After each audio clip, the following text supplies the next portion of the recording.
Pass नाही झाल्याची खंत आहे ना, म्हणजे आणखीनही UPSC रिझल्ट लागल्यानंतर मी रिझल्ट नाही बघत. तेरे नाम पिक्चरमध्ये कसं राधे त्या रेल्वे स्टेशनला असतो, तर परभणीमध्ये सुद्धा रेल्वे स्टेशनलाच सिनियर असतात आणि तुम्ही सिनियर समोर वाकून नच चालायचं असतं, तुम्ही सिनियरला भाऊच म्हणायचं असतं आणि तुम्हाला तो सिनियर जगातल्या कोणत्या कानाकोपऱ्यात भेटो तुम्ही त्याला रामराम भाऊ म्हणायचंच असतं, नाहीतर मग तुमचा रात्री राऊंड होतो. ज्ञानदीपची सुरुवात असं म्हणू शकतो की अपयशात न झाली. जगात सगळ्या गोष्टी सेफ सुरक्षित कुठं राहू शकतात, तर फ्रीजमध्ये राहू शकतात. आणि माझे पाय थोडे मोठे आहेत, सो मला हाफ चड्डी घालायला नकोच वाटायचं. आणि मग I was declared as a best athlete. असा प्रश्न मला जो कोणी विचारेल त्याला मी एका शब्दात सांगतो, तू क्लास लावू नको. कोचिंग क्लासमध्ये, चांगल्या कोचिंग क्लासमध्ये, इन्स्पिरेशन देणाऱ्या गावगप्पा मांडणाऱ्या नव्हे, चांगल्या कोचिंग क्लासमध्ये तुम्हाला एवढं चांगलं एक्सपोजर मिळतं की तुम्हाला काय असायला हवं काय नसं चांगलं कळतं. आम्ही सगळ्यांनी एक नियम घालून घेतलेला आहे की वर्गात एंट्री केल्यानंतर 2 तास कंटेंट सोडून काहीच नाही बोलायचं. कोरोना खूप माझं म्हणणं आहे की सगळ्यात वर्स्ट चॅप्टर होता आयुष्यातला. ज्ञानदीप ब्रँड का झालेला आहे.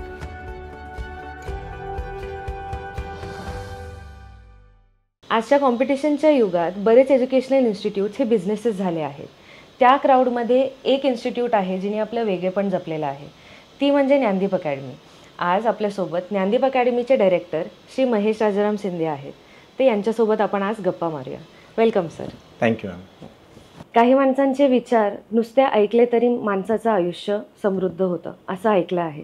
आज आम्हाला तुमचे विचार, तुमची फिलॉसॉफी आणि तुमचे अनुभव ऐकून घ्यायचे आहेत. तुम्ही लावलेला ज्ञानाचा दीप आता दीपस्तंभ झाला आहे. तर प्रत्येक प्रवासाची एक सुरुवात कुठून तरी होते आणि आम्हाला हेच ऐकायचं आहे की ज्ञानदीपची सुरुवात कशी झाली. ज्ञानदीपची खरं तर सुरुवात होणारच नव्हती. म्हणजे असं कधी नव्हतं की मला काहीतरी शिक्षक व्हायचंय, कोचिंग क्लास सुरू करायचा. It was not destined. मी शाळेमध्ये पण बऱ्यापैकी हुशार होतो, कॉलेजमध्ये पण थोडा जास्त बऱ्यापैकी हुशार होतो आणि UPSC प्रिपरेशन सुरू केल्यानंतर असं कधी वाटलंच नाही की मी फेल होईल. बरं फेल का होईल, काय there must be a reason ना, काहीतरी कारण असायला हवं की नाही हां मला हे येत नाही, मला मॅथ्स येत नाही, काहीतरी येत नाही, हे काहीतरी कारण असायला हवं. पण UPSC पहिला अटेम्प्ट झाला, दुसऱ्या अटेम्प्टला इंटरव्ह्यू दिला, तिसऱ्याला परत इंटरव्ह्यू दिला आणि चौथा अटेम्प्ट वाज लाईक की हां चला आता आपण 100% पास होऊच. आणि तेव्हा प्रिपरेशन करताना असं होतं की आता सध्या जे UPSCनं ब्रीदवाक्य काढलंय कॅच देम यंग, असं त्यावेळेस नव्हतं ज्यावेळेस मी प्रिपरेशन सुरू केलं.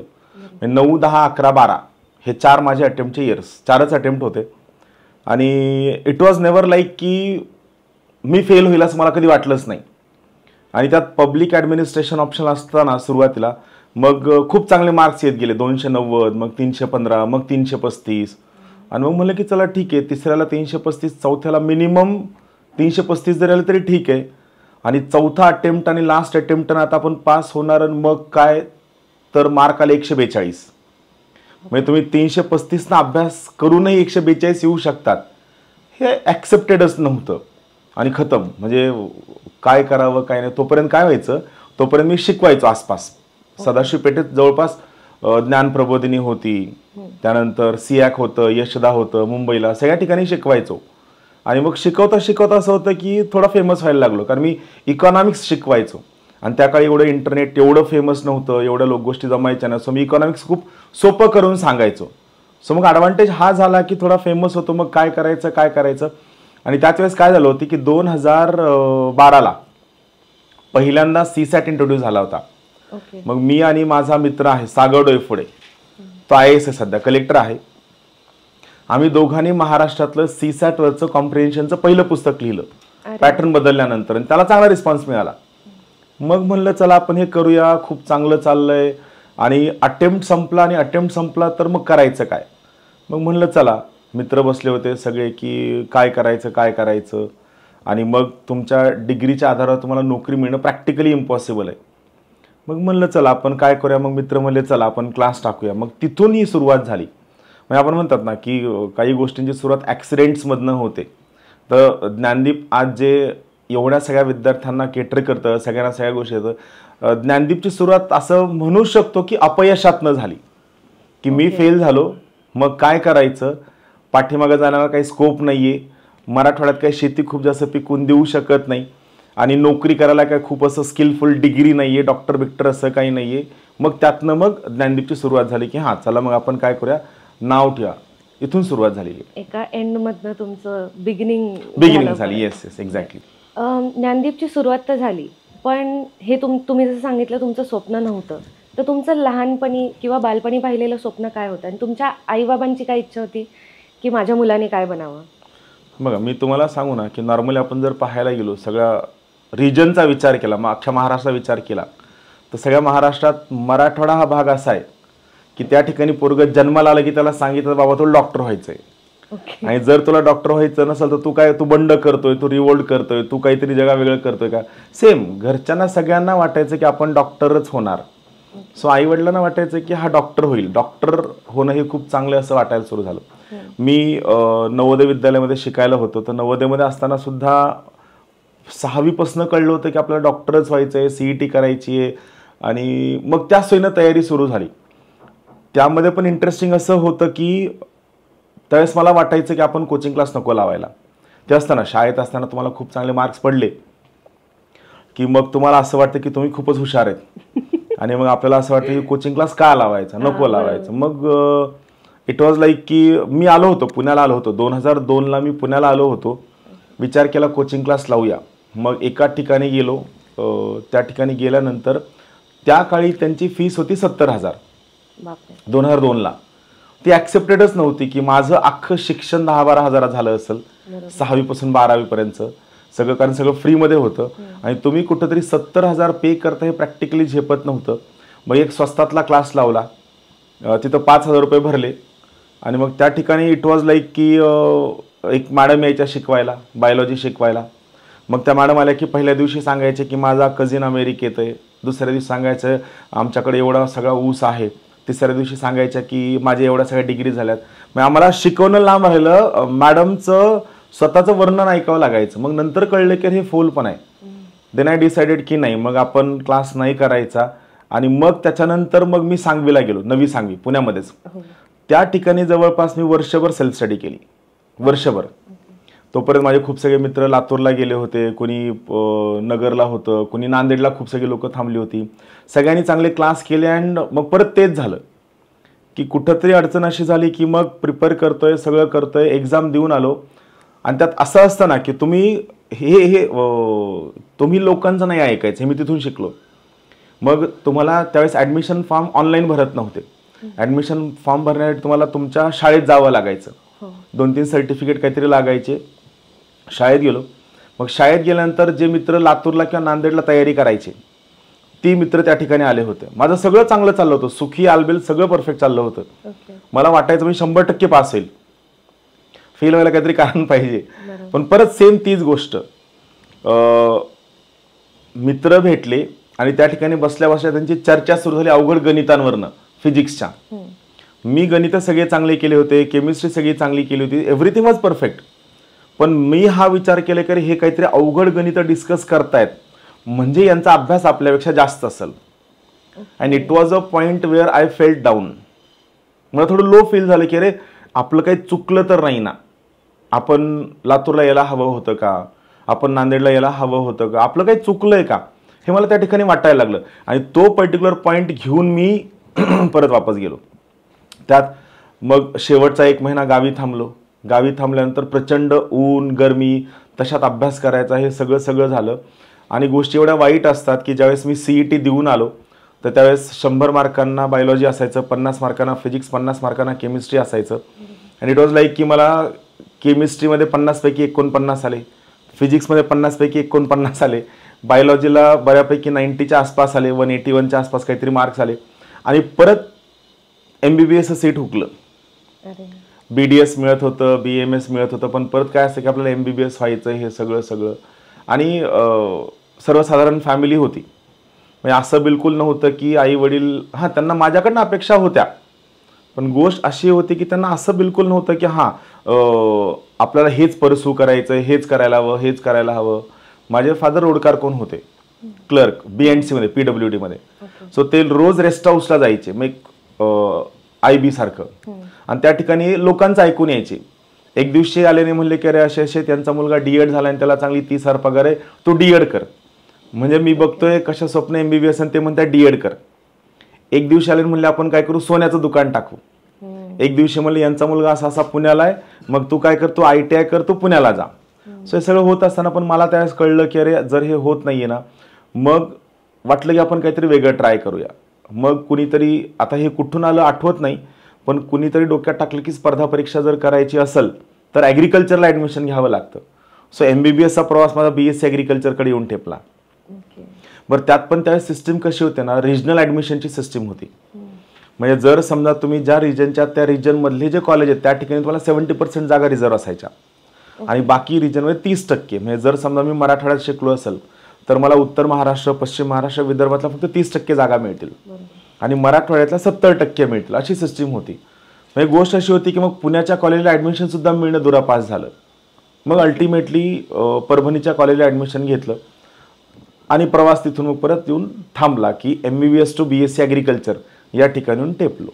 तुमच्या कॉलेजच्या प्रवासाबद्दल बोलूयाच, पण त्या अगोदर तुमचे नवोदयचे काही किस्से ऐकले की तुम्ही नॅशनल प्लेयर, ते तुम्ही रात्री बटाटे उकडून खाल्लेत किंवा संत्र्याच्या बागेतून संत्री पळवली किंवा टोस्ट ढापले गंमत म्हणून. तर नवोदयने नेमकं तुम्हाला काय शिकवलं आणि तुम्ही काय काय मज्जा केली नवोदयमध्ये? बेसिकली आज जो मी काय आहे तो नवोदयमुळे आहे. म्हणजे I am very thankful to Rajiv Gandhi. 20 August हा राष्ट्रीय सद्भावना दिवस असतो की राजीव गांधींनी जवाहर नवोदय विद्यालय सुरू केलं. बेसिकली आज जर आपण बघू तर सगळीकडे English medium school, CBSE school, ICSE, Oxford असं पेव फुटलंय. पण त्या काळी असं होतं की एका डिस्ट्रिक्टमध्ये सगळ्या मेरिटोरियस विद्यार्थ्यांचं एकच शाळा असेल. इट वॉज जवाहर नवोदय विद्यालय. म्हणजे त्यामध्ये परत गोष्ट अशी होती की मॅक्सिमम जागा या ग्रामीण भागातील विद्यार्थ्यांना असायच्या आणि शहरी भागाचं मेरिट खूप जास्त लागायचं. मग एका जिल्ह्यामधनं फक्त 80 मुलांची निवड व्हायची. मग ज्यावेळेस मला हे कळलं की आपण नवोदयाला सिलेक्ट झालोय तर ती फिलिंग अशी होती की आपण आपल्या डिस्ट्रिक्टमधल्या मेरिटोरियस 80 मुलांमध्ये आहोत. म्हणजे ती फिलिंग पहिल्यांदा कुठंतरी स्वतःबद्दलची सेन्स ऑफ अचिव्हमेंट आली की हां आपण काहीतरी वेगळे आहोत, आपण आपल्या डिस्ट्रिक्टमधल्या पहिल्या 80 मुलांमधील आहोत. तो पण खूप इंटरेस्टिंग किस्सा आहे की आई पप्पा गावाकडे गेले होते, माझा वेटिंग लिस्टचा नंबर लागला होता, मेन लिस्टमध्ये नव्हता. कसं असतं की काही मुलं जॉईन नाही करत, मग वेटिंग लिस्टला परत बोलवलं जातं. माझा वेटिंग लिस्टचा नंबर आला, पोस्टमन आला, त्यानं ते लेटर दिलं आणि ते मला आता इंग्लिश तेवढं कळत नव्हतं ना, कारण आत्ता इंग्लिश मिडियम यायला लागलंय. त्यावेळेस 5वी नंतर इंग्लिश सुरू व्हायचं आणि मी जस्ट 5वी हाफ झालो होतो. मग ते इंग्लिशमधलं लेटर वरच्या काही लाईन कळले होते की provisional selection to Jawahar Navodaya Vidyalaya वसमतनगर.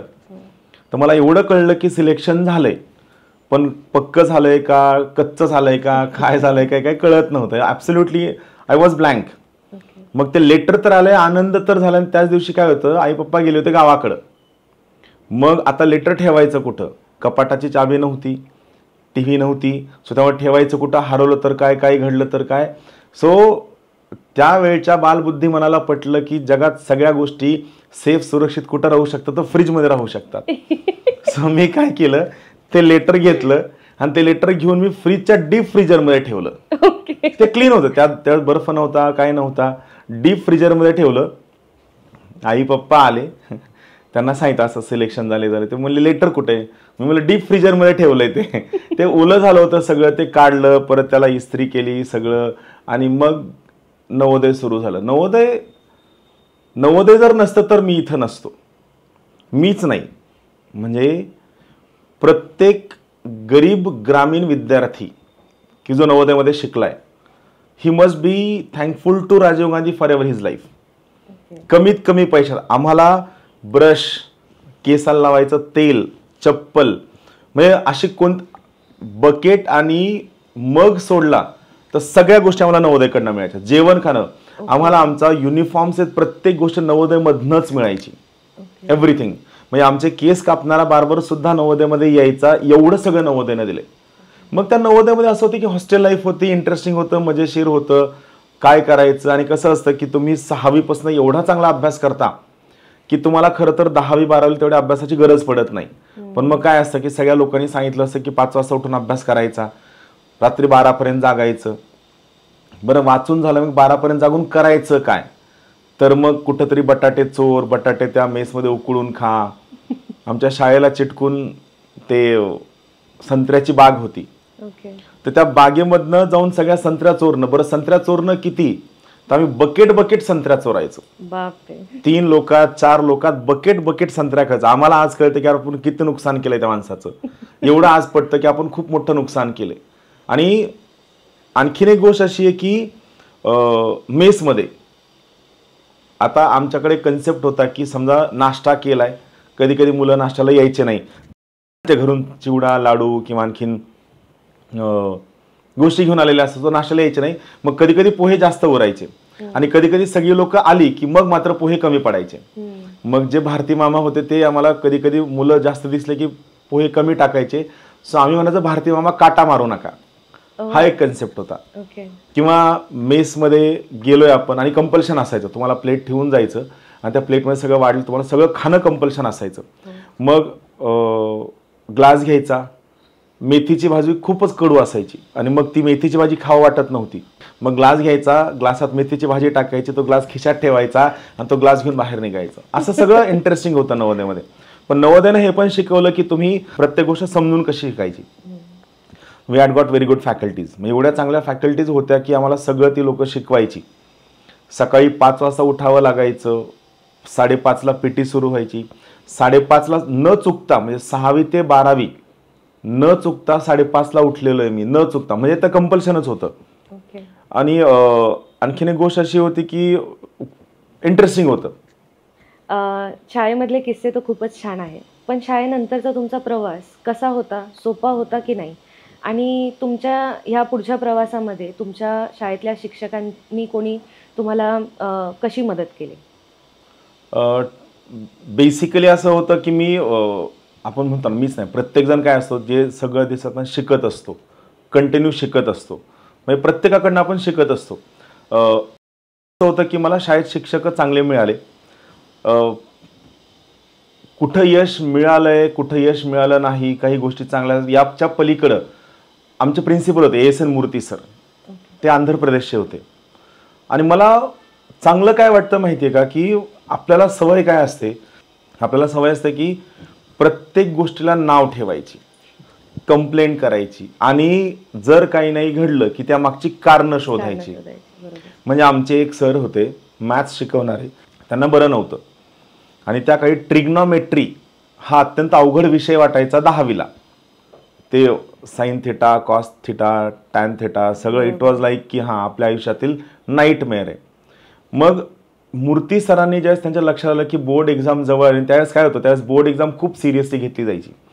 आजच्यासारखं त्या काही 100%च्यावर टक्के पडत नव्हते, आपले माणसात टक्के पडायचे. मग मूर्ती सरांनी आम्हाला ट्रिग्नॉमेट्री शिकवताना साइन थिटा कसं आलं, कॉस थिटा कसं आलं, टॅन थिटा कसं आलं, हे त्यांनी फॉर्म्युले कशाला मला उलगडून दाखवलं. नॉर्मली अगोदर कसं असतं की आपण फक्त साइन थिटाचा फॉर्म्युला हा, कॉसचा हा आणि टॅनचा हा आपण नॉर्मली स्टडी करतो, पण तो पर्टिक्युलर फॉर्म्युला कसा आला हे त्यांनी उलगडवून सांगितलं. म्हणजे त्यात हे कळलं की एक व्यक्ती प्राचार्य आहे, मॅथ्सच्या फॅकल्टीला बरं नाही आहे, अर्जन्सी आहे. सो त्यांनी स्वतः स्टडी करून आम्हाला ट्रिग्नॉमेट्रीचं बेसिक शिकवलं. बरं हे झाल्यानंतर आमच्या शाळेत गणपती बसवला जायचा, तर गणपतीची पूजा सुद्धा मूर्ती सरच करायचे. सकाळी आम्ही असेंब्लीला येण्याच्या अगोदर असं कधीच घडलं नाही की ते आले नाहीत. किंवा संडेला कधी कधी दुपारी आम्ही भर उन्हाचं खेळायला जायचो आणि त्यांच्या घराच्या बाहेरून जो स्कूटरचा आवाज आला किंवा म्हणजे पळत पळत पळत जेव्हा हॉस्टेलला लपायचो किंवा कुठेतरी ग्राउंडच्या खाली लपायचो. म्हणजे गोष्ट काय असते माहिती का, इट्स ऑल अबाउट चॉईसेस. हे तुम्ही ठरवलंय की तुम्ही प्राचार्य असताना तुमचं काम करून 24 तास केबिनमध्ये बसायचंय का तुम्ही कुठं कुठं त्या ठिकाणी सोल्युशन बनवू शकता. हे मला त्यांचं खूप आवडलं की नो ऑब्जेक्शन. त्यांना मराठी येत नव्हतं, हिंदी मॅक्सिमम वेळ इंग्लिशमध्ये बोलायचे, पण language was never a barrier for us, प्रत्येकाला. So Murthy sir was there, Manoj Kumar Joshi sir आले, आमचे मुळीक सर होते, मुळीक सर पीटी टीचर होते. मुळीक सर तर वॉज लाईक की सकाळी 5:30ला हजर म्हणजे हजर, पाऊस असो, ऊन असो, वारा असो, तुमची पीटी कधीही कॅन्सल होणार नाही. 5:30ला पीटी होईल म्हणजे होईल. पाऊस असला तरी थोड्याफार रिमझिम पावसामध्ये यायचं, असेंब्ली हॉलमध्ये त्या ठिकाणी यायचं, योगा करायचा, वॉर्मअप करायचं, पण पीटीला सुट्टी मिळणार नाही. सो तिथं हे शिकलो की तुमच्या समोर अडचणी येतील, you have to keep on growing. तुम्ही जर थोडा जरी आळस आला ना, तर आळस काय करतो माहिती का, तुम्हाला पाठीमाग खेचायला सुरू करतो. सो शाळेतनं हे शिकलो की डिलिजन्स तुम्हाला कंटिन्युअस करत राहणं गरजेचं आहे. बरोबर. आणि तुम्ही स्पोर्ट्समध्ये होतात, तर त्याची सुरुवात कशी झाली? स्पोर्ट्समध्ये ॲक्च्युली कसं आहे की मला स्पोर्ट्स खूप आवडायचं, मलाच आमच्या शाळेला आवडायचं. पण काय होतं की मी थोडा शाळेत जाड होतो बऱ्यापैकी, आणि माझे पाय थोडे मोठे आहेत. सो मला हाफ चड्डी घालायला नकोच वाटायचं. आणि आमच्यात असं होतं की जे नॅशनल प्लेयर आहेत त्या नॅशनल प्लेयरला पुणे रिजनकडनं ट्रॅकसूट मिळायचा, वरचं अप्पर, खालचं लोअर. सो मला स्पोर्ट्समध्ये जाणं स्पोर्ट्ससाठी तर होतंच, पण शाळेमध्ये ट्रॅकसूट मिरविण्यासाठी जास्त हाऊस होती. म्हणजे कसं असतं म्हणलं नाही, आपलं व्हिजन कशावर ठरतं, तर माझं नॅशनल व्हिजन का ठरलं की आपल्याकडे आपलं ट्रॅकसूट मिळावा. आणि दुसरं आणखीन एक कारण होतं की जी लोक स्पोर्ट्समध्ये असतात त्यांना थोड्याफार लेक्चर्समधून सुट्टी मिळते, सोबत थोडे भिजवलेले शेंगदाणे, गूळ. मी व्हेजिटेरियन होतो त्यामुळे मी अंडी खात होतो, लोकांना अंडी आवडायची, ते अंडे सगळं. सो काय होतं की त्या स्पोर्ट्समधल्या त्या पर्टिक्युलर एक्सलेन्सपेक्षा जास्त हाऊस जी होती, ही जास्त हाऊस मिळणाऱ्या अदर बेनिफिट्सची जास्त हाऊस होती. आणि I was playing like anything, म्हणजे मला आवडायचं ते सगळं. आणि त्यात आणखीन एक इन्स्पिरेशनल गोष्ट काय घडली की मी 7वीला होतो आणि लातूरला क्लस्टर होतं. आणि 7वीला कुठं कळतं ना आपल्याला काहीतरी स्पोर्ट्समध्ये खूप छान करायचंय, काहीतरी करायचंय. आणि 200 मीटरची रेस होती, 200 मीटरची रेस सुरू होती, आणि मग मी 4था का 5वा होतो. आणि जो तिसरा कार्यकर्ता होता, पहिला दुसरा ते तर फिक्स येणार होते आम्हाला माहित होतं, कारण ते नॅशनल प्लेअर होते. तिसरा आमच्या गटातला होता, तो तिसरा येत होता, पण काहीतरी ठेस लागून तो पडला. तो पडल्यानंतर मला कुठून एनर्जी आली देव जाणो, मी जे पळत सुटलो की मी स्वतः सेकंड आलो. आणि तिथून कळलं की आपण चांगली रनिंग करू शकतो. म्हणजे 5वा असणारा मी समोरचा पडलाय म्हणून पळालो, आणि मग मी सेकंड आलो.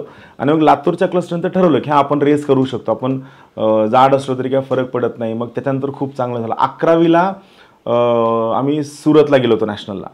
तर त्यावेळेस असं होतं की ठीक आहे चला आपण जाऊया. आणि मग मी असा पुणे रिजनचा बेस्ट ॲथलीट होईल असं मला डोक्यात ध्यानीमनी सुद्धा नव्हतं. माझी बेसिकली होती हाय जम्प, त्याच्यानंतर ट्रिपल जम्प आणि हर्डल्स, या 3 रेसेस होत्या. आणि इट वॉज लाईक की चालू होतं. म्हणजे आम्ही रिजनलला गेल्यानंतर एक सिनियर होता खाडे नावाचा, सोलापूरच्या नवोदयचा, आणि तो फेमस होता. म्हणजे खूप असे सेट ॲथलीट नसतात का, कोणाकडे बघणार नाही काय नाही, आपलं ते हात वाकडे तिकडे करणार आणि बसणार, तो त्या टाईपचा होता. आणि त्याला बघून सगळी लोक बघा बघा तो आला आणि तो ट्रिपल जम्प आला आणि त्याला कोणीच हरवू शकलं नाही. म्हणजे तो इनविन्सिबल, अजिंक्य होता, असं या टाईपचं होतं.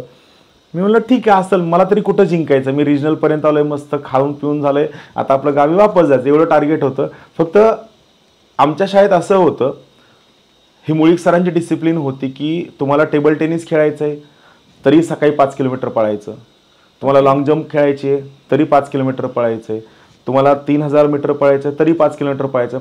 म्हणजे ज्याला कुणाला क्लस्टरला खेळायला जायचंय त्या प्रत्येकाने पर डे 5 किलोमीटर रनिंग करायचे, म्हणजे करायचं. टेबल टेनिसवाल्याचा रनिंगचा काय संबंध, पण सरांचं म्हणणं होतं की नाही तुमची फिजिकल फिटनेस महत्वाची आहे, आणि त्यामुळे फिजिकली खूप फिट होतो.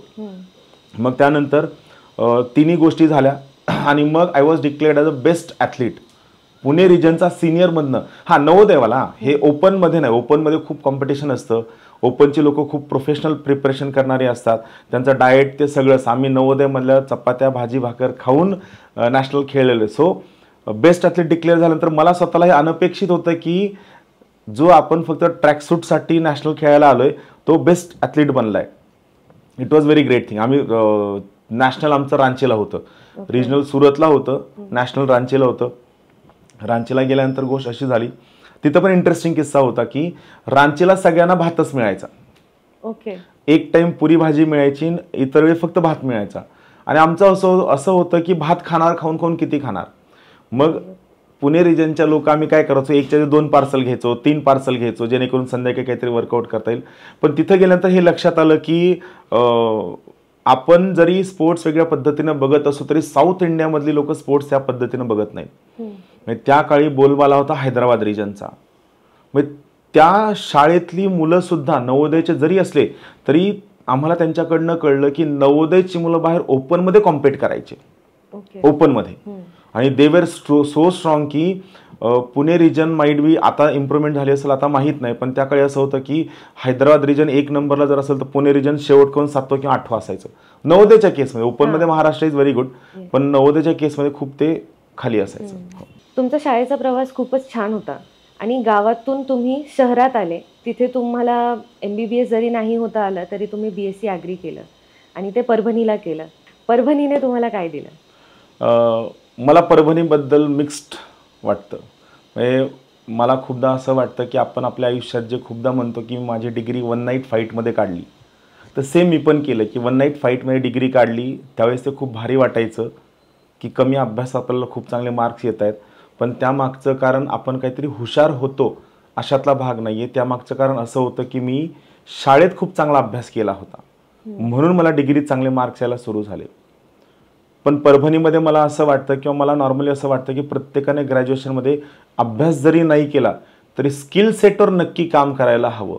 एखादी भाषा शिकणं, मॅथ्स शिकणं, पर्सनॅलिटीवर काम करणं, वाचन करणं. रीडिंग मी केली, पण रीडिंग मग मी कथा कादंबऱ्यांची केली, उपन्यासची रीडिंग केली, मी इन्फॉर्मेशनची रीडिंग नाही केली.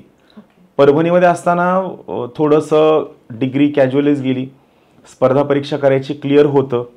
मग फक्त टाइम्स ऑफ इंडिया रोज वाचायचो, टाइम्स ऑफ इंडियाचे कात्रणं काढायचो, नोट्स काढायचो, एवढं सगळं केलं. पण इन्फॉर्मेशन नाही घेतल्यामुळे अडचण अशी झाली की जो स्किल सेट असायला तो स्किल सेट त्या 4 वर्षात नाही मिळाला. माईट बी असं आहे की तुम्ही एखाद्या चांगल्या शहरात जर डिग्री केली तर तुम्हाला मिळणारे ॲडव्हान्टेजेस खूप मोठे असतात. आणि आमच्या कॉलेजमध्ये असं होतं की म्हणजे कॉमन ऑफचं प्रमाण खूप जास्त होतं. कॉमन ऑफ म्हणजे काय की सिनियरने यायचं आणि सांगायचं कॉलेज बंद, आजपासून 3 महिने कॉमन ऑफ झालं, कॉलेज बंद, सगळ्यांनीच जायचं नाही. म्हणजे एकदा तर कॉमन ऑफ काय होतं की सिनियरच्या चुलत बहिणीचं लग्न आहे म्हणून 15 दिवस कॉलेजला कॉमन ऑफ होता. आणि कसं आहे की सगळीच मुलं जर येणारच नसेल तर अटेंडन्स कुणाची घेणार, किती लोकांना तुम्ही थांबवणार, बरं मुलांना थांबवून काय करणार. हां, परभणीनं आणखीन एक गोष्ट काय शिकवली की नेटवर्किंग खूप चांगली झाली, सिनियर्स खूप चांगले झाले. आणि आमचे सिनियर सांगायचे की आयुष्यात काहीही खायचं पण कच खायची नाही, आयुष्यात काहीही खायचं पण कच खायची नाही. एक इंटरेस्टिंग किस्सा आहे या टाईपच्याच सिनियरचा. मी वर्गात शिकवताना सुद्धा सांगतो की मुलं काय करतात, नेमोनिक करतात बघा काही गोष्टी लक्षात ठेवण्यासाठी. तर असं आम्ही सिनियरच्या हॉस्टेलला गेलो. दुसऱ्या दिवशी काहीतरी ग्रुप Cचा काहीतरी पेपर असेल, क्लर्क भरती किंवा काहीतरी असेल, आणि तिथं एक योजना होती जागो बहना जागो. ही योजना होती झारखंड राज्याची. आणि त्यावेळेस धोनी फेमस होता आणि धोनीचे खूप असे मोठे मोठे केस आहेत. धोनी कसं करायचा, जागो बहन असं करायचा. सो आम्ही काय इमॅजिन, सिनियर, आमचा जो सिनियर आहे तो आम्हाला गायडन्स करायचा. सिनियरला 7-8 वर्ष लागले असेल डिग्री करायला तरी तो गायडन्स करायचा. सो सिनियर काय म्हणला की बघा पोरा, तुम्हाला काय सांगतो, आम्ही सिनियरला भाऊ म्हणायचो कॉलेजमध्ये असताना. तुम्ही तेरेनम पिक्चर बघितलाय? तेरेनम पिक्चरमध्ये कसं राधे त्या रेल्वे स्टेशनला असतो, तर परभणीमध्ये सुद्धा रेल्वे स्टेशनलाच सिनियर असतात आणि तुम्ही सिनियर समोर वाकून नच चालायचं असतं, तुम्ही सिनियरला भाऊच म्हणायचं असतं. आणि तुम्हाला तो सिनियर जगातल्या कोणत्याही कानाकोपऱ्यात भेटो, तुम्ही त्याला रामराम भाऊ म्हणायचंच असतं, नाहीतर मग तुमचा रात्री राऊंड होतो. हां, हे असं कंपल्शन आहे. तर भाऊ आपल्याला गायडन्स करतोय म्हणल्यानंतर आपल्याला भाऊचं काही का असना ऐकणं भाग होतं. मग भाऊनी सांगितलं झारखंड, त्यानंतर धोनी, त्यानंतर जागो बहना जागो, आणि धोनीची ॲक्शन आठवायला लागली की जागो बहना जागो. आणि बघा नशीब किती चांगलं असतं की दुसऱ्या दिवशी त्या पेपरला तोच प्रश्न आला. आम्ही सगळे खुश की चला भाऊमुळे एक मार्क वाढला वाढला वाढला वाढला. खुश हॉस्टेल आलो, चहा सगळं पित होतो. हे सगळं पित असताना भाऊ टेन्शनमध्ये आले. म्हणलं असं काय घडलं बाबा की, तर भाऊ म्हणले अरे मला जागो बहना जागो आठवतंय, धोनी आठवतंय, हेअरस्टाईल आठवतीये, फक्त धोनी छत्तीसगडचा का झारखंडचा हेच आठवत नव्हतं. सो या टाईपचं कॉलेज होतं सगळे की ज्या ठिकाणी फक्त काय आहे की मला आणखी नाही वाटतं की त्या कॉलेजमध्ये खूप चांगल्या गोष्टी करता आल्या असत्या, गोष्टी मिळवल्या, मित्र मिळवले, पण काय खूप गोष्टी चांगल्या करता आल्या असत्या. माझ्या बरेच नातेवाईकांना किंवा काही विद्यार्थी आहे माझ्या ओळखीमध्ये, तर ते मला बऱ्याच वेळेस विचारतात की MPSC UPSC याच्यासाठी क्लास लावला पाहिजे का, कोणता क्लास लावला पाहिजे, आणि क्लास लावून पोस्ट काढता येते असं मी बऱ्याच वेळा ऐकलेलं आहे. ह्या गोष्टीत किती तथ्य आहे? जेव्हा मला खूपदा असे लोक भेटतात आणि ते मला विचारतात सर क्लास लावू की नको, असा प्रश्न मला जो कोणी विचारेल त्याला मी एका शब्दात सांगतो, तू क्लास लावू नको. कारण काय असतं की Wien you enter with a doubt you never enjoy that particular thing. तुम्ही डाऊट सोबत आला ना, तुम्ही काय करता, हा कसा शिकवतो, याचा किती टर्नओव्हर असेल, याला किती मुलं मिळत असतील, अरे हा चांगला शिकवत नाही. तुम्ही कंटेंटपेक्षा बाकीच्या गोष्टींकडे जास्त फोकस्ड असता. माझं खूप साधं म्हणणं आहे, आपण नॉर्थ इंडियन लोक, साऊथ इंडियन लोक बघतो, सगळं सोडून द्या, आपण गुजरातमधली CA लोक बघतो, हुशार असतात की नाही प्रचंड, पण तरीसुद्धा ते CAचा क्लास लावतात. त्यांचं काय म्हणणं आहे की जेव्हा मला प्रिपरेशन करायचं आहे तर ज्या प्रिपरेशनला मला 2-2.5 वर्ष लागणार आहेत ते जर मी एखादा प्रोफेशनल क्लास लावला तर माझा तो प्रवास 1 वर्षात वाचेल, माझ्याकडे 1 वर्ष सेव्ह होईल. आणि दुसरी गोष्ट काय आहे की जेव्हा एखादा सिनियर व्यक्ती तुम्हाला शिकवतो, हा सिनियर व्यक्ती त्याचा अनुभवसुद्धा सांगत असतो, कन्सेप्ट पण क्लिअर करून देत असतो, इन्फॉर्मेशन देत असतो आणि तुम्हाला गाईड करत असतो. मराठी मुलांचं काय झालंय, मराठी मुलांना त्या क्लासमधनं मला काय मिळणार आहे यापेक्षा त्या क्लासबद्दल ते जास्त इंटरेस्टेड असतात as compared to all other professional states. आणि सगळ्यात मेन कारण आहे की महाराष्ट्रामधनं IIT, IIM मध्ये पास होणाऱ्या मराठी मुलांचं प्रमाण खूपच कमी आहे, किंवा UPSC मध्ये पण पास होणाऱ्या मुलांचं प्रमाण खूप कमी आहे. माझं प्रामाणिक आणखीन एक गोष्ट काय होती, खूपदा कोचिंग क्लासेसच्या सुद्धा खूप चुका आहेत ना, सिलेबस पूर्ण न करणं, गोष्टी कव्हर न करणं, गोष्टी अर्धवट ठेवणं किंवा चांगले फॅकल्टीज न देणं, 100% यामुळे सुद्धा खूप गैरसमज आहेत. पण त्याच्या पलीकडं जेव्हा तुम्ही त्या ठिकाणी एंट्री केली आहे, तुम्ही त्यांना प्रश्न विचारा, सर मला हे कळलं नाही, सर हा पॉईंट शिकवायचा बाकी आहे, सर हे वेगळ्या पद्धतीने शिकवायला हवं, सर आमच्या एवढ्या टेस्ट द्या, बरोबर आहे की नाही. पण माझं या लोकांच्या व्यतिरिक्त जी लोक विचारतात क्लास लावू की नाही, त्यांच्या व्यतिरिक्त बाकी लोकांना म्हणणं आहे की तुम्ही नक्की क्लास लावा. क्लासचा पर्पज हा आहे की तुम्हाला गोष्टी पटकन कळतील, कमी वेळात कळतील, प्रोफेशनली कळतील आणि सगळ्यात महत्त्वाची गोष्ट, ज्या ठिकाणी तुम्हाला ग्रुप B किंवा C ची पोस्ट मिळणार आहे किंवा तुम्हाला सेंट्रल सर्व्हिस मिळणार आहे, याच्यावेळेस तुम्हाला ऑल इंडिया सर्व्हिस मिळेल, तुम्हाला क्लास 1 सर्व्हिस मिळेल, किंवा तुम्ही आहे या सिलेबसच्या आधारावरती किती नंबर ऑफ एक्झामिनेशन्स क्लिअर करू शकता हे कळतं. मी खूप साधं उदाहरण सांगतो की मी माझं ग्रॅज्युएशन जर समजा परभणीला न करता जर पुण्यात केलं असतं तर खूप मोठा फरक पडला असता. कारण काय, तुम्हाला एक्सपोजर मिळतं. कोचिंग क्लासमध्ये, चांगल्या कोचिंग क्लासमध्ये, इन्स्पिरेशन देणाऱ्या, गाव गप्पा मांडणाऱ्या नव्हे, चांगल्या कोचिंग क्लासमध्ये तुम्हाला एवढं चांगलं एक्सपोजर मिळतं की तुम्हाला काय असायला हवं, काय नसायला चांगलं कळतं. सो माझं म्हणणं आहे की ज्यांची अफोर्डेबिलिटी आहे त्यांनी नक्की क्लास करायला हवा आणि क्लासला आल्यानंतर प्रत्येक लेक्चर न चुकता करायला हवं. आपल्या इथं लोकांना 3 महिन्यानंतर वाटतं यांच्यापेक्षा चांगला मी शिकू शकतो, यांच्यापेक्षा चांगलं मला येतं, यांना काहीच येत नाही, आणि मग हा काय करतो, 3 महिन्यानंतर क्लास करणं बंद करतो आणि पुढच्या पिढीला निगेटिव्ह मेसेज घेऊन जातो, जे ॲक्च्युली चुकीचं आहे. आपला मराठी टक्का स्पर्धा परीक्षेत कमी असण्याचं कारण काय, दिल्लीला सुद्धा मी सांगतो लोक क्लास करायला जातात, तुम्ही इन्फॉर्मली लोकांना विचारा, लोक दिल्लीला क्लास करायला जातात आणि 3 महिन्यानंतर क्लास न करता तिथं फुल टाइमपास करतात. Once you are joining a class, त्या माणसाचा प्रत्येक शब्द न शब्द तुम्हाला कळायला हवा. प्रत्येकच जण डायलॉग डिलिव्हरीमध्ये, टीचिंगमध्ये आपले खासदार अमोल कोल्हेंसारखा तेवढा वोकल नसतो, तेवढा चांगल्या पद्धतीने समजून सांगणारा नसतो. तुम्ही कंटेंट घेण्याचा प्रयत्न करा, समोरच्याचा आवेश नको, हे माझं मत आहे. बरोबर. स्पर्धा परीक्षांमध्ये फक्त अभ्यासक्रम शिकून उपयोग नाही आहे. तसंच बरेच आपले विद्यार्थी आहेत ते निराश होतात किंवा मग त्यांचं टेम्परमेंट सांभाळावं लागतं, त्यांना आत्मविश्वास वाढवावा लागतो. असं ऐकलंय की तुम्ही काहीतरी वेगळं तुमच्या शिकवण्यात आणलेलं आहे, तर नेमकं वेगळं काय आहे?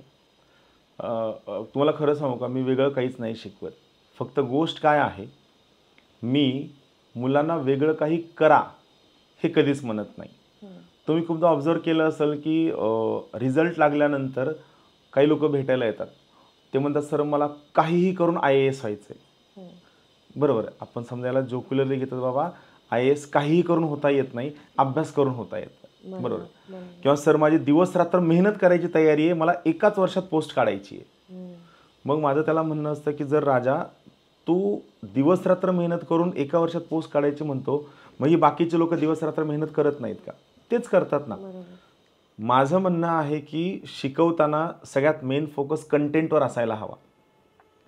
खूपदा शिक्षकांचं असं असतं की शिक्षक वर्गात गेला की तो बाकीच्या गप्पा एवढ्या सांगतो की हे माझ्या ओळखीचे आहेत, ते माझ्या ओळखीचे आहेत, माझ्या घरी एवढा ऊस आहे, मी या गावचा आहे, हे राजकारण मला एवढं कळतं. मी ॲक्च्युली मीच नाही, माझे जेवढे सहकारी आहेत, आम्ही जे सोबत काम करतो ज्ञानदीपमध्ये, आम्ही सगळ्यांनी एक नियम घालून घेतलेला आहे की वर्गात एंट्री केल्यानंतर 2 तास कंटेंट सोडून काहीच नाही बोलायचं.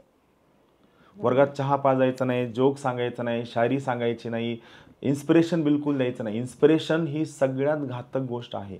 बरोबर. सगळ्यात घातक गोष्ट. रिक्षावाल्याचा मुलगा IAS झाला, मेंढपाळाचा मुलगा IAS झाला. म्हणजे त्या दोघांनी सुद्धा सांगितलं त्यांच्या इंटरव्ह्यूमध्ये की आम्ही आमच्या अभ्यासाबद्दल सांगतोय, पण मीडिया कुठंतरी TRP वाढविण्यासाठी आमच्या परिस्थितीचा बाऊ करतीये. आणि मग मुलं काय विचार करतात की नाही चला ठीक आहे, मी 18 तास अभ्यास करतो म्हणजे मी पास होईल. असं नाही ना. 4 तास अभ्यास करणारी लोक सुद्धा जी पास होतात. सगळ्यात माझं म्हणणं आहे की तुम्ही त्या पर्टिक्युलर ठिकाणी एक बेसिक कन्सेप्ट शिकायला हवा, जो आहे इंटरनलायझेशन. माझ्याकडे मुलं येतात, म्हणतात सर आर्टिकल पाठ होत नाहीत, आकडेवारी पाठ होत नाहीत, सणावळ्या पाठ होत नाहीत, लोकांची नावं लक्षात राहत नाहीत, ठिकाणांची नावं लक्षात राहत नाहीत. माझं म्हणणं आहे की हे लक्षात का ठेवायचं आहे? इगो सॅटिस्फाय करण्यासाठी का? की नाही हां चला माझं पुस्तक वाचून झालं. किती वेळेस वाचून झालं? 4दा वाचून झालं. माझं साधं म्हणणं आहे की परीक्षेत काय विचारलं जातं याकडं पहिला कल असायला हवा. माझं म्हणणं आहे स्पर्धा परीक्षा करणाऱ्या विद्यार्थ्याने कंपल्सरी व्यापाऱ्यासारखं प्रोफेशनल असायला हवं, गुंतवणूकदारासारखं इकॉनॉमिकली रॅशनल असायला हवं, की हा पर्टिक्युलर टॉपिक वाचल्यानंतर यामधनं मार्क्स येतात का? High scoring topic, medium scoring topic, low scoring topic. मग प्रत्येक पुस्तक पहिल्या पानापासून शेवटच्या पानापर्यंत न वाचता त्यातले कोणते टॉपिक हाय स्कोरिंग आहेत अगोदर वाचायचं, मग मीडियम स्कोरिंग, आणि या सगळ्यांना जोड द्यायची इंटरनलायझेशन. इंटरनलायझेशन साधा कन्सेप्ट आहे. प्रत्येक गोष्ट स्वतःच्या भाषेत समजून घ्यायची. मुलं काय करतात, तो पर्टिक्युलर कन्सेप्ट त्या पुस्तकाच्या लँग्वेजमध्ये समजून घेण्याचा प्रयत्न करतात, त्या पुस्तकातील आकडेवारी पाठ करण्याचा प्रयत्न करतात, तो जो थिंकर आहे तो काय मला तेच लक्षात ठेवण्याचा प्रयत्न करतात, आणि आपली बुद्धी एवढा डेटा स्टोअर करण्यासाठी झालेली नाही. आणि हे सगळं वाचल्यानंतर मुलाचं काय म्हणणं असतं की मला आजच सगळं लक्षात राहायला हवं. फिजिओलॉजिकली तुम्ही जे सगळं आज बघितलंय यापैकी 90% गोष्टी तुम्ही रात्री झोपल्यानंतर विसरायला हव्या, नाहीतर आपला मेंदू फुटल. एवढी इन्फॉर्मेशन स्टोअर नाही करू शकत, गरम होऊन जाईल. मग जर 90% तुम्ही विसरायला, तर अभ्याससुद्धा विसरतोच ना माणूस. लॉ ऑफ रिपिटेशन, तुम्ही ते किती वेळा जाता ते महत्त्वाचं आहे. अभ्यासाच्या टेक्निकपेक्षा टेम्परामेंट महत्त्वाचं. सगळ्यात महत्त्वाची गोष्ट स्पर्धा परीक्षा करताना माझं प्रामाणिक मत आहे की टार्गेट बेस्ड अभ्यास असता कामा नये. तुम्ही टार्गेट ठेवलं की तुम्ही काय करता, टार्गेट पूर्ण करण्याकडे फोकस करता, समजून घेण्याकडे कल करत नाही. सो टार्गेटपेक्षा गोष्टी समजून घेणं जास्त महत्त्वाचं आहे मला वाटतं. ज्ञानदीपने जसं संघर्षाचा काळ बघितलाय तसं उत्कर्षाचा काळही बघितलाय. आज पुण्यासारख्या शहरात 3 ब्रांचेस चालू आहेत. तर यशाबद्दल आपल्याला सगळ्यांनाच माहिती आहे, पण कोरोनासारखाही एक काळ आला होता ज्याच्यामध्ये नक्कीच तुम्हाला काहीतरी स्ट्रगल्स जाणवले असतील. तर त्याच्याबद्दल अजून सांगा ना. कोरोना खूप माझं म्हणणं आहे की सगळ्यात वर्स्ट चॅप्टर होता आयुष्यातला. म्हणजे असं काही घडेल असं वाटलंच नव्हतं. मला वाटतं मार्चच्या आसपास लॉकडाऊन डिक्लेअर झालं, आणि लॉकडाऊन डिक्लेअर झाल्यानंतर आम्हाला वाटलं महिन्याभरात संपल सगळं. आपलं मन म्हणतं ना की आम्ही महिनाभर गावाकडे गेलो, आणि ते काही संपायचं नावच घेत नव्हतं. मार्च गेला, एप्रिल गेला, मे एंड आलं. म्हणजे आता असं वाटत होतं की आता पुढं काय करायचं, गोष्टी एवढ्या डिफिकल्ट आहेत. आणि मग मला वाटतं गावाकडनं पुण्यात मे एंडला आलो, मे एंडवर जूनच्या फर्स्ट वीकमध्ये आलो. आणि त्यावेळेस रेंटचा बोजा एवढा वाढला होता की सकाळी उठल्यानंतर सुद्धा टेन्शन यायचं की एवढं रेंट द्यायचं कुठनं आता. एवढे सगळे प्रिमाइसेस, 6-7 मजली बिल्डिंग, सगळ्या रेंटेड प्रिमाइस, रेंट द्यायचं कुठनं म्हणाल. डोक्यात यायचं की होईल ते होईल, बघता येईल, पुढचं पुढे बघता येईल. मग त्यावेळेस पुण्यात फिरायचं, पाहायचं कसं वर्कआउट करता येईल. आणि काय होतं त्याच वेळेस मी गावी होतो. ज्यावेळेस कोरोनात गावी गेलो त्यावेळेस एक गोष्ट अशी घडली की मला असं लक्षात यायला लागलं की मी पुण्यातनं गावी येणं थोडी चूक केली. जर पुण्यात थांबलो असतो तर मला काहीतरी करता आलं असतं, काहीतरी वर्कआउट करायचं माझ्या डोक्यात आलं होतं. त्यावेळी काय झालं की आमच्या यूट्यूब चॅनलला सबस्क्रायबर खूप कमी होते, आणि मग करायचं काय घरी तर दिवसभर काय करू शकत. आणि तालुका प्लेस आहे तर तालुका प्लेसला मिळणार काय. बरं, पुण्यापेक्षा जास्त लोक गावाकडे घाबरलेली. तुम्ही घराच्या बाहेर मान जरी काढली तरी लोकांना वाटायचं हा कोरोना आपल्यावर टाकतो की काय, असली परिस्थिती. मग मी 2017ला एक आयपॅड घेतला होता मित्रांसोबत हाऊस म्हणून. आणि 17ला आणलेला तो आयपॅड मला वाटतं मी 20पर्यंत उघडलाही नव्हता. मग ॲटलिस्ट लोक यूट्यूब बघायला, पिक्चर पाहायला तरी वापरत, मी त्यासाठी सुद्धा वापरला नव्हता. सोबत त्या आयपॅडची पेन्सिलसुद्धा होती. मग आमचा एक टेक्निशियन डिजिटल कोऑर्डिनेटर पुण्यात होता, कृष्णा. तर तो मला, सर तुम्ही तिकडनं काय करत जावा, तुम्ही तिकडनं करंट इव्हेंट रेकॉर्ड करत जा, स्क्रीन रेकॉर्डिंग. मला चांगली आयडिया. लोकसत्ता पेपर त्यावेळी फ्रीमध्ये सॉफ्ट कॉपी मिळायची. लोकसत्ता पेपरवर मी हळूहळू काय केलं, अंडरलाईन करून त्याची स्क्रीन रेकॉर्डिंग करायला सुरू केलं. आणि मी करंट इव्हेंट सुरू केली तिकडनं, कुठनं, गावातनं. मग ते पाठवायचं कसं, तर तिकडं नेट एवढं चांगलं नव्हतं. होतं मी असं नाही की मी खूप दुर्गम भागात राहिलोय, इंटरनेट होतं, पण ती पर्टिक्युलर फाईल व्हायची 750 MB, 800 MB, कधी कधी 900 MB याच्या आसपास जायची ती फाईल. मग ती फाईल पाठवायची कसं, ईमेलनं शक्य नाही आहे. सो WeTransfer, पहिल्यांदा मला टेक्नॉलॉजी कळली की WeTransferनं तुम्ही समथिंग 2 GB पर्यंत फाईल पाठवू शकता. सो तिकडनं फाईल पाठवायला सुरू केली. इकडे यूट्यूब चॅनलला अपलोड व्हायला सुरू झालं. आणि हे सगळं सुरू झाल्यानंतर ॲडव्हान्टेज हा झाला की आमच्या करंट इव्हेंटचे मुळे सबस्क्रायबर वाढायला सुरू झाले. 1,30,000च्या आसपासनं आम्ही, मला वाटतं पुढच्या 2 ते 3 महिन्यात 3.5 लाखापर्यंत पोहोचलो. एवढी ग्रोथ मिळाली. ती ग्रोथ मिळाल्यानंतर परत पुण्यात आलो. पुण्यात येऊन सगळं काम करायला सुरू केलं, पण सगळं बंद होतं, काहीही शक्य नव्हतं.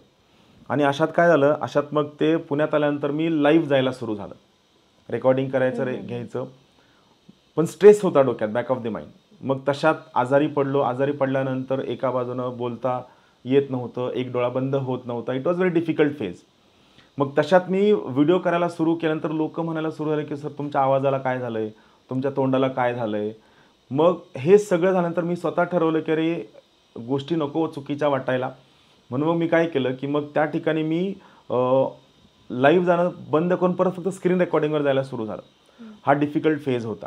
त्यात आम्हाला घरमालकाने बिल्डिंग खाली करायला सांगितली. 70-80 ट्रक भरून सामान ठेवायचं कुठं, पुण्यात कोणत्याही गोडाऊनला देणार नाही आहे, एवढे महागडे गोडाऊन परवडणारे नाही. सगळं सामान घेतलं, गावी नेलं. एक छोटंसं ऑफिस उरलं जे माझ्या स्वतःच्या मालकीचं होतं. हे सगळं परत एकदा उभं केलं. हे उभं का केलं, परत तीच गोष्ट आहे की आपल्यासाठी करायला कोणी येणार नाही आहे, आपल्यालाच करायचं आहे. जे आमचे प्राचार्य होते ना शाळेतले, की कुणीतरी बाहेरचा पुजारी बोलवण्यापेक्षा मीच पूजा करतो. मॅथ्सचा टीचरला बरं नाही आहे ना, चला मीच तुम्हाला ट्रिग्नॉमेट्री शिकवतो. सेम इझी केस. म्हणजे मला हे लक्षात आलं की असं काहीतरी घडणार नाही, कुणीतरी सबसिडी देणार आहे, काहीतरी घडणार आहे. सो इट वॉज लाईक की हे त्यावेळेस डोक्यात क्लिक झालं की आपल्यासाठी कुणीतरी येऊन काहीतरी करल, हे होणार नाही आहे, हे मलाच करावं लागणार आहे.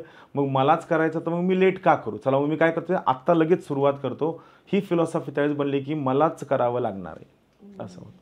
MPSC UPSC म्हणजे ज्ञानदीप, आता हे समीकरण पण झालेलं आहे. तर कधीच न्यूजपेपरमध्ये पानभर जाहिरात नाही पाहिली किंवा मोठे फ्लेक्स नाही बघितले, तर तुम्ही ही जाहिरात का नाही केली? मला पर्सनली असं वाटतं की content should be more important than advertisement. हां, आता हे खूपदा आमच्या निगेटिव्हिटीवर सुद्धा पडलं की खूपदा लोक येतात, ॲडमिशन घेतात आणि म्हणतात अहो सर तुम्ही जाहिरात करत जा, आमच्या भागात तुमचं नाव माहीत नाही, हे माहीत नाही, ते माहीत नाही. आता यूट्यूबनं बऱ्यापैकी ॲडव्हर्टाइजमेंट केले, पण तरीसुद्धा माझं असं मत आहे की माझ्याकडे येणारा मुलगा हा कुठंतरी माउथ पब्लिसिटीवरती, कुठंतरी कंटेंटवरती यावा. जाहिरातबाजी केली की काय होतं, येतात ॲडमिशन येतात, पैसे येतात, रेव्हेन्यू जनरेट होतो. पण काय होतं की या जाहिरातबाजीमधनं खूप हौशी क्राऊड येतो, ज्याला अभ्यास नसतो करायचा, ज्याला फक्त भाषण ऐकले म्हणून अभ्यास करायचा असतो. आणि जो कंटेंटवाला क्राऊड आहे तो अभ्यास करण्यासाठी येतो की नाही कोण पास झालं आहे, कोण नाही झालं. यापेक्षा माझं स्वतःचं म्हणणं हे आहे की मला तयारी करायची, मला चांगलं मोठं व्हायचं म्हणून तो आलेला असतो. सो माझं प्रिफरन्स हा कंटेंटला जास्त असतो आणि मी कंटिन्यू कंटेंटवर काम करतो. म्हणजे तुम्हाला सांगायला हरकत नाही, ज्ञानदीपचं पहिलं पुस्तक आम्ही प्रिंट केलं 15ला आणि 15 नंतर 2017पर्यंत आमचे 80 टायटल्स होते, 80 पुस्तकं होती. म्हणजे मला वाटतं 2017ला ज्ञानदीप प्रकाशन हे कोर्स स्पर्धा परीक्षेमधलं सगळ्यात मोठं प्रकाशन होतं आणि आमची सगळी पुस्तकं चालायची. किंवा दुसरी महत्त्वाची गोष्ट, आमच्याकडे शिकवण्यासाठी मेजर ऑफिसर असायचे. म्हणजे रिझल्ट लागल्यानंतर ऑफिसर लोकांची जॉईनिंग आयदर ऑगस्ट किंवा डिसेंबरमध्ये असायची. सो IAS IPS IRS लोक आमच्याकडे शिकवायला असायची, जी नंतर ऑगस्टमध्ये जॉईन करायची और डिसेंबरमध्ये जॉईन करायची. सो आम्ही ॲडव्हर्टिजमेंटपेक्षा जास्त फोकस जो आहे हा कंटेंटवर केला, त्यामुळे ॲडव्हर्टाइजमेंटचा फोकस थोडा कमी होता. तुम्ही जसं मेन्शन केलं की तुमचं ज्ञानदीपच्या प्रकाशनातली पुस्तकं खूपच जास्त चालायला लागली, तुम्हाला काय वाटतं काय कारण असेल? आम्ही नवीन दिलं आणि जे लोकांना हवंय ते दिलं. ओके. म्हणजे तुम्ही कुठून तरी डेटा आणताय, गोळा करताय, तो तुम्ही त्या ठिकाणी मांडताय, यापेक्षा पास होण्यासाठी काय लागतं ते आम्ही दिलं. ॲनालिसिस दिला, हाय स्कोरिंग टॉपिक दिले, शॉर्ट पुस्तकं दिली, डायरीज दिल्या. म्हणजे थोडक्यात काय आहे की तुम्हाला काय मार्क्स देऊ शकतं, थोडक्यात काय की ज्ञानदीपनी अपेक्षित प्रश्नसंच दिले, जे आपण म्हणतो की 10वी 12वीला कामाचे, जे आत्तापर्यंत नव्हते. आत्तापर्यंत काय होतं, रेफरन्स मटेरियल होतं, तुम्हाला तेवढा ठोकळा सगळा चाळावा लागायचा आणि त्यातनं तुम्हाला 4 प्रश्न मिळायचे. आम्ही 4 प्रश्नांसाठी कोणते 20 पानं लागतील ती 20 पानं उचलून मुलाला दिली, त्यामुळे मग कट ऑफ वाढायला लागला, रिझल्ट वाढायला लागले. हा ॲडव्हान्टेज झाला. तुमच्या ह्या भारावून टाकणाऱ्या प्रवासात तुम्हाला कोणाकोणाची साथ मिळाली? तुमची पत्नी, मित्रपरिवार, आई वडील आणि तुमचे कलिग्स, तुम्हाला कोणाकोणाची साथ तुम्हाला ह्या यशापर्यंत घेऊन आली? तसं पाहायला गेलं तर सगळ्यात मोठी साथ तर फॅमिलीची होती. म्हणजे माझ्यापेक्षा फॅमिलीला हा धक्का पचवणं जड होतं की आपला भैया आता पास होणार नाही आहे. म्हणजे तो खूप डिफिकल्ट काळ होता. एकदा CET MBBSची CET फेल झाल्यानंतरसुद्धा आईला खूप जास्त वाईट वाटलं होतं आणि आता परत त्यांना वाईट वाटण्याचा काळ आला होता. आणि या सगळ्या प्रोसेसमध्ये मग फॅमिली, मित्र आणि सगळ्यात मेन गोष्ट माझे सहकारी, कलिग्स, जे सध्या माझ्यासोबत काम करत आहेत. 10-10, 12-12 वर्ष झालं सगळी लोकं सोबत काम करत आहेत. फॅमिलीमध्ये तुम्हाला सांगायला हरकत नाही की मला फॅमिलीला एवढा कमी वेळ देण्यात येतो. खूपदा माझे मित्र म्हणतात की आम्ही मग आता काश्मीरला गेलो, इथं गेलो, तिथं गेलो. तर मी माझ्या बायकोसोबत आणि मुलांसोबत आम्ही आत्तापर्यंत फिरायला गेलेलं सगळ्यात लांबचं डेस्टिनेशन पुण्याच्या कामशेतजवळ आम्ही फिरायला गेलो. किंवा 2021ला आम्ही बहुतेक नाशिकला गेलो होतो. म्हणजे आउट ऑफ स्टेट महाराष्ट्राच्या बाहेर फिरायला जाणं डिफिकल्ट आहे. एवढं होणंही कंप्लेंट नाही आहे, थोडीफार कुरबूर असते पण कंप्लेंट नाही आहे, आणि ते असणं ऑब्व्हियस आहे. पण ही साथ आहे. म्हणजे मी सकाळी 8ला निघाल्यानंतर रात्री 8-8:30ला घरी जातो, तरीही ऑब्जेक्शन नाही आहे की ठीक आहे, हे सगळं आपल्यासाठी चाललं आहे, सगळ्यांसाठी चाललं आहे. ही साथ आहे. आईवडिलांची तर साथ आहे. सगळ्यात मेन काय की सगळ्या गोष्टी करत असताना दोन्ही भाऊ जे continuously as a support system काम करत आहेत, सगळ्या टेक्निकॅलिटी बघत आहेत, जेणेकरून मला फक्त शिकवण्यापुरतं काम राहील, बाकी मला काही बघायची गरज पडत नाही. हे मेन आहे. आणि ज्ञानदीप अकॅडमी सुरू करताना माझ्याकडे हार्डली 80,000 रुपये होते. त्यापैकी 30,000 रुपये डिपॉझिटला गेले, 30,000 रुपये माझ्या पहिल्या हॉलचा रेंट होता, त्यात गेले उरले 20,000. मग पैसे घ्यायचे कुठनं, तर सोबतच्या सगळ्या मित्रांनी कॉन्ट्रीब्युशन केलं होतं की हां तुला एवढे पैसे, तुला एवढे पैसे, सगळ्यांनी मला दिलेले पैसे होते. हे पैसे नंतर मी त्यांची परतफेड केली, पण त्या मित्रांची साथ होती म्हणून ज्ञानदीप इथपर्यंत आलं. आणि आत्ता जे माझे सहकारी आहेत सगळी लोकं, ही सगळी लोकं मला काय हवंय यापेक्षा ज्ञानदीपला काय हवंय हे जास्त लक्ष देतात. म्हणजे मी तुम्हाला खूपदा सांगतो की ज्ञानदीप ब्रँड का झालेला आहे, तर त्याचं कारण तुम्हाला सांगतो की खूपदा असं असतं की व्यक्ती मोठा झाला की व्यक्तीचा इगो मोठा होतो, आणि व्यक्तीचा इगो मोठा झाला की संस्था छोटी होते. ज्ञानदीपमध्ये तसं नाही आहे. खूपदा ॲडमिशनला आलेल्या इन्क्वायरीजला मी स्वतः माहिती देतो. मी माहिती दिल्यानंतर ते विचारतात तुमचं नाव काय आहे, मी म्हणतो माझं नाव महेश शिंदे. मग ते विचारतो मी इथं कामाला आहेत का, मी म्हणलो हो मी इथं कामाला आहे. एवढं विचारून लोक निघून जातात. सो मला हे आवडतं की लोक आता महेश शिंदेच्या नावावर न येता ज्ञानदीप अकॅडमीच्या नावावरती येतात. आणि हे काय येतं, कारण या ठिकाणी आल्यानंतर माझे सहकारी, फ्रंट स्टाफपासून सगळे फॅकल्टीज, हे कधीही हे काहीतरी माझा USP आहे न करण्यापेक्षा हा ज्ञानदीपचा कंटेंटचा USP आहे म्हणून काम करतात. आणि यामुळं मग ज्ञानदीप हे ब्रँड होत चाललंय. यालाच धरून मला विचारावं वाटतं की तुम्ही हजारो मुलांसाठी प्रेरणास्थान आहात, पण तुमचं प्रेरणास्थान कोण आहे? असा कधी विचार नाही केला की, म्हणजे हा प्रश्न खूपदा विचारला गेला, पण प्रेरणास्थान म्हणण्यापेक्षा पांडुरंग, जे माझ्यासाठी सर्वोच्च आहे, विठ्ठल. तर माझ्यासाठी आई वडील विठ्ठल आहेत. कारण खूप हंबल बॅकग्राऊंडमधनं आल्यानंतरही मला आजही आठवतं, म्हणजे बघा खूप संघर्ष, खूप गरिबी होती अशातला भाग नव्हता. पण काय होतं की बचत करणं, सेविंग करणं हा स्थायी भाव असतो घरच्यांचा. मराठवाड्यात बचत करणं कंपल्सरीचं, कारण तुमच्या अर्निंगचे सोर्सेस खूप कमी आहेत. सो बचत इज अर्निंग.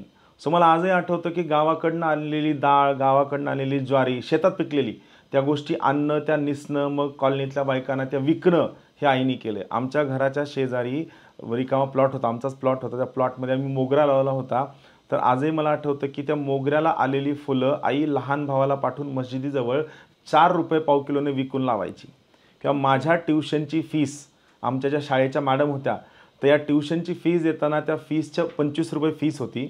त्या 25 रुपयाच्या त्यावेळेस 100 रुपये किलो तूप होतं, गावरान तूप. तर पाव किलो तूप आमच्या मॅडमला पाठवलं, त्याचं गावरान तूप. सो आई वडील प्रेरणास्थान आहेत. आणि का प्रेरणास्थान आहे, तर त्यामागचं कारण आहे की जे मी वर्गात पण खूपदा सांगतो की आपल्याला सवय असते, we are always concern about limitations.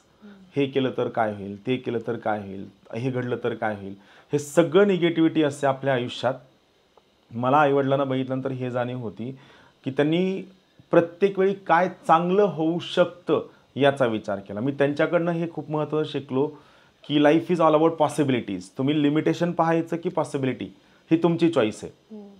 त्यांनी मला शिकवलं की you must always think about possibilities, you will get endless choices. ज्ञानदीपने बरेच स्टेट टॉपर्स दिलेले आहे आणि ही परंपरा अविरत चालू आहे आणि राहणारच आहे. तुमच्या अशा काही एखाद्या स्टुडंटचा प्रेरणादायी प्रवास तुम्हाला सांगता येईल का? यशोगाथा खूप आहेत, खूप ओरेटर आहेत, खूप चांगले भाषणं देणारी लोक आहेत की त्यांचं ऐकत राहावं असं वाटतं, खरे आहेत. खूप गोष्टी शिकवणारे सुद्धा आहेत. हे आपण खरं तर त्यांच्याच तोंडातून ऐकूया इथं. मला स्वतःला इन्स्पायर करणारी जी गोष्ट आहे ती आहे, आमचा एक सत्कार समारंभ होता टिळक स्मारकला. आणि सत्कार समारंभाला प्रमुख पाहुणे कुणाला बोलायचं, टेक्निकली तुम्हाला खरं सांगू ना की मला शिकवण्यामध्ये एवढा बिझी असतो की हे प्लान प्रिपरेशन करणं, ॲडव्हान्स करणं, या गोष्टीला कधी वेळच मिळाला. सगळं कसं, सगळं ॲडहॉक बेसिसवर होतं. हां चला संध्याकाळी फोन करा, बोलवा यांना गेस्ट, असं सगळं या टाईपचं होतं. सो माझे मित्र आहेत, आम्ही सोबत तयारी करायचो. गणेश राख म्हणून आता ॲडिशनल कमिशनर आहेत इन्कम टॅक्समध्ये. तर त्यांचे सिनियर होते. मी गणेश राखला विचारलं, अरे कसं आहे सत्कार समारंभ घ्यायचा आणि मला कोणतरी चीफ गेस्ट हवेत. तर तो म्हणला, हो माझे सिनियर आहेत महेश जिवडे सर, त्यांना बोलव. मी म्हणलं ते येतील का माझ्या कार्यक्रमाला? हो ते येतील, he is very good person, खूप चांगलं सगळं त्यांनी कौतुक बिौतुक सगळं केलं. मी म्हणलं अरे वा खूप चांगलं, मी त्यांना त्यांची अपॉइंटमेंट घेऊ का? तर गणेश राख म्हणला की नाही अपॉइंटमेंट घ्यायची गरज नाही आहे, मी तुला नंबर देतो, तू त्यांना कॉल कर, ते तुला हो म्हणतील, मी त्यांना एकदा विचारून बघतो. त्यांनी मला नंबर शेअर केला. त्यांनी नंबर शेअर केल्यानंतर मग मी त्यांना कॉल केला. मग ते पण नवोदय विद्यालयाचे निघले, ते नगरच्या नवोदय विद्यालयाचे. सो थोडक्यात काय की ते माझे सिनियर निघले. आमची नवोदय फ्रॅटर्निटीमध्ये व्यक्ती कोणत्या का नवोदयाचा असताना तो सिनियर असतो. मी त्यांना म्हणलं सर तुम्हाला यायला जमल का? ते म्हणले अरे हो मी येतो. मग मी त्यांना विचारलं की सर गाडी काय द्यायची का? तर मी भीतभीत विचारलं, कारण एवढ्या मोठ्या ऑफिसरला विचारणं की सर तुम्हाला गाडी काय देऊ का, त्यापेक्षा काय की सर गाडी पाठवू का? ते म्हणले काही आवश्यकता नाही, मी माझ्या गाडीने गेला. आमचा 5 वाजता कार्यक्रम होता टिळक स्मारकला. तर आपला कोणताही कार्यक्रम भारतीय प्रमाण वेळेनुसार अर्धा पाऊण तास लेट सुरू होतो. आमची अर्धा पाऊण तास तयारी नव्हती. To my surprise he was present over there at 4:45. 4:45ला ते स्वतःच्या गाडीतनं आले होते. म्हणजे मला हे लक्षात आलं की आपण ज्या व्यक्तीला बोलवलं, जो एका शब्दात येतो म्हणला, तो व्यक्ती किती क्रेडिबल आहे, त्या व्यक्तीची जेन्युनिटी किती आहे. सर 4:45ला आले, आम्ही पळापळ सुरू केली, सगळं पटपट आवरलं. ॲज अर्ली ॲज पॉसिबल सत्कार समारंभ सुरू केला. ते कार्यक्रमाचे प्रमुख पाहुणे होते, त्यांना भाषण करायचं होतं. ऑब्व्हियसली प्रत्येकाला करायचं असतं. खूप मोठा सत्कार समारंभ होता, खूप लोकांचे सत्कार होते. हे सगळं होईपर्यंत कधी 9 वाजले कळलं नाही. आणि सदाशिव पेठेतली वेळ ही वेळ असते. टिळक स्मारकवाल्यांनी सांगितलं तुम्हाला जास्त वेळ देऊ शकत नाही, मॅक्सिमम 15 मिनटं मिळतील, तेवढ्यात तुम्ही उरका, गुंडाळा, आवरा, सामान काढायला सुरू करा. अध्यक्षांचं भाषण बाकी होतं. त्यांनी खूप मोठ्या मनानं म्हणले की ठीक आहे रे महेश, काळजी नको करू, खूप छान कार्यक्रम झाला, मी एन्जॉय केला. मी शेवटचे 5 मिनटं बोलतो आणि मग आपण थांबूया. नॉर्मली त्यांना खूप जास्त वेळ बोलायला हवं. आणि त्या 5 मिनिटात त्यांनी सांगितलेल्या 3 सगळ्यात इंटरेस्टिंग गोष्टी ज्या माझ्या आयुष्यासाठी what we can say lighthouse आहे. सगळं करताना त्यांनी सांगितलं की 3 गोष्टी कधीच विसरायच्या नाही. सगळ्यात पहिली महत्त्वाची गोष्ट, कीप युअर वर्ड. दिलेला शब्द पाळायचा. स्वतःला दिलेला असो, फॅमिलीला दिलेला असो, कुणाला दिलेला असो, दिलेला शब्द पाळायचा. दुसरं वाक्य त्यांनी सांगितलं, बी इन टाईम. वेळेत या. Be in time for your health, for education, for your skill, for your career, for money, for leisure. Be prepared, keep your word आणि बी इन टाईम. दिलेला शब्द पाळा, वेळेत या आणि आयुष्यात काहीही घडू शकतं. या सगळ्या गोष्टींसाठी तयार राहा. हे मी जेव्हा जेव्हा जिथं कुठं भाषण करतो, वर्गात शिकवतो, हे सगळ्यांना सांगतो. कारण आय पर्सनली फील की या 3 गोष्टींनी मला किती फरक केला आहे. So it was really inspiring की एवढा मोठा माणूस माझ्या एका फोनवरती आला आहे, 5 मिनटं बोललेत आणि त्यामध्ये पण आयुष्याचा सगळ्यात मोठा लाईट हाऊस मला देऊन गेला आहे. ते आणखीनही खूप मोठ्या पोस्टवर आहेत. So he is inspiring. आम्ही कंटिन्यू टचमध्ये असतो आणि सगळ्यात मेन गोष्ट काय की ते जेव्हा सांगतात ना, त्या गोष्टी खूप जेन्युइनली सांगतात. ते इंटरेस्टिंग आहे. तुमचं आत्तापर्यंतचं आयुष्य खूपच जास्त इंटरेस्टिंग आणि बरेच इन्स्पायरिंग किस्से ऐकलेत. तर एक मला प्रश्न विचारू वाटतो की आत्तापर्यंत सगळं जे काही झालेलं आहे, कुठेतरी मागे बघताना कशाची खंत कधी वाटली आहे का? पास नाही झाल्याची खंत आहे ना. म्हणजे आणखीनही UPSC रिझल्ट लागल्यानंतर मी रिझल्ट नाही बघत. मला असं नाही बघावं वाटत. टू बी व्हेरी ऑनेस्ट, मला रिझल्ट UPSC MPSC रिझल्ट बघतो, सगळ्या लोकांना भेटतो, सगळं होतं. पण आणखीनही UPSC रिझल्ट बघायची इच्छा होत नाही. आता मी ऑलमोस्ट बघा 2012 ते 2025 13 वर्ष झाली माझा शेवटचा अटेम्प्ट संपून. आणखी नाही, ज्या दिवशी UPSC रिझल्ट लागतो त्या दिवशी नाही बघा वाटत. तो दिवस नसतो, चांगलाच नसतो. माझ्यासाठी चांगला नसतो, अदरवाईज चांगला असतो. याला धरून पुढचा प्रश्न आहे माझा की मागे बघून तुम्हाला काय समाधान वाटतं आणि पुढे बघण्याची किंवा तुमचे पुढचे स्वप्न काय आहेत? समाधान हे आहे की मी जाहिरातीवर न जाता जे कंटेंटवर काम केलं, यामुळं आलेला माणूस, आलेला विद्यार्थी, आलेला पॅरेंट समाधानी असतो. आणि तो जाताना हे बिलकुल म्हणत नाही की सर तुम्ही जे बोललात, जे प्रॉमिस केलं ते फुलफिल नाही केलं, असं कधी कुणी म्हणत नाही. आणि खूपदा लोक बोलताना सांगतात की ज्ञानदीपने ॲनालिसिसची पुस्तकं आणली म्हणून कट ऑफ वाढला. जे मोठा आनंद आहे. कारण मला खूप सगळे लोक सांगतात की तुमची पुस्तकं, तुमचं शिकवणं, या सगळ्या गोष्टी झाल्या. आणि हा आनंद आहे की आम्ही यूट्यूबवर ज्या प्रमाणात फ्रीमध्ये कंटेंट टाकले, ज्या लेवलला कंटेंट टाकले, तर आम्हाला विदर्भातनं, उत्तर महाराष्ट्रातनं, मराठवाड्यामधनं खूप सगळी लोक येऊन भेटतात आणि म्हणतात, अहो सर मी कुठेही क्लास लावला नाही, तुमच्या यूट्यूबचे फ्री सेशन बघून आम्हाला मागच्या 2 वर्षामध्ये स्वतःचा अभ्यास तर आहेच त्यांचा, पण ज्ञानदीपच्या यूट्यूबवरच्या फ्री सेशन्समुळे राज्यसभा इंटरव्ह्यूला आलेली खूप सगळी लोक भेटली. जे आमच्यासाठी हे महत्त्वाचं की चला आपण कुठंतरी स्पर्धा परीक्षेला इन्क्लुझिव्ह करतोय, जे मोठं समाधान आहे. बरोबर. हो. आणि आणखीन एक महत्त्वाचं आहे की हे सगळं होत असताना विशेषतः मुली, कारण मुलींना पुण्यात पाठवणं हे लोकांना पटतच नाही. म्हणजे खूप जुना कन्सेप्ट होता ना की लोक काय करायचे, तर मुलाच्या शिक्षणासाठी FD काढायचे आणि मुलीच्या लग्नासाठी काढायचे. आता जग बदललंय. आता मुलाच्या लग्नासाठी FD काढावी लागेल, मुलीच्या शिक्षणासाठी काढावी लागेल. सो त्या ज्या मुली ज्यांना लोक पाठवत नव्हते, त्या सगळ्या मुलींना आमच्या फ्री कंटेंटचा जो फायदा झाला तो ती समाधानाची बाब आहे. आणि आणखीनही मला लोक म्हणताना सर शिक्षक आहेत, ही शिक्षकाची ओळख देऊनच ओळखतात, सर कोचिंग क्लास वालेत असं म्हणून कधी कुणी लोक ओळखत नाहीत. ही सगळ्यात समाधानाची बाब आहे. स्वप्न उद्या काय करायचं, तर उद्या सगळ्यात महत्त्वाची गोष्ट ही स्पर्धा परीक्षा लोकांच्या जवळ घेऊन जायची आहे. त्यांना कसं सोपं करू शकतो. आणि आणखीन एक स्वप्न आहे की मराठी टक्का कसा वाढेल. आता यावर्षी बघा पहिल्या 100त 4 लोक आहेत. म्हणजे महाराष्ट्र जे भारतातील सगळ्यात प्रगत राज्य आहे, सगळ्यात प्रगत राज्य आहे, त्या महाराष्ट्रातनं पहिल्या 100 पैकी फक्त 4च मुलं असणं हे महाराष्ट्राचं सगळ्यात मोठं अपयश आहे. मग यावर काय काम करता येईल यावर नक्की काम करायचं आहे. आत्तापर्यंत फक्त मी जो काम करायचो फक्त माझ्या क्लासपुरता करायचो, पण आता मी वेगळ्या लेवलला जाऊन काम करणार आहे की शिक्षणामध्ये, कॉलेजमध्ये कुठं काय करता येईल जेणेकरून महाराष्ट्राकडनं मिनिमम पहिल्या 100त 15 तरी मुलं असायला हवे. मिनिमम म्हणतो, मॅक्सिमम लिमिट नाही आहे. कारण 4 मुलं 100त असणे खरंच मोठं अपयश आहे, जे पुसून काढणं गरजेचं आहे. MPSC UPSCच्या तयारीकडे आणि आयुष्याकडे काय दृष्टिकोन असला पाहिजे? हा खूप महत्त्वाचा प्रश्न आहे खरं तर. कारण काय होतं, कोचिंग क्लासेसने ॲडव्हर्टाइजमेंट केली आणि मीडियाने एखाद्या विद्यार्थ्याला हिरो केलं की ज्या स्पीडनं ज्या मोठ्या प्रमाणात ॲडमिशन्स होतात ना, आणि त्याच्यानंतर जी निगेटिव्हिटीची लाट येते की स्पर्धा परीक्षेमध्ये दलदल आहे, निगेटिव्हिटी आहे, मुलं 2-2, 3-3, 4-4 वर्ष पास होत नाहीत.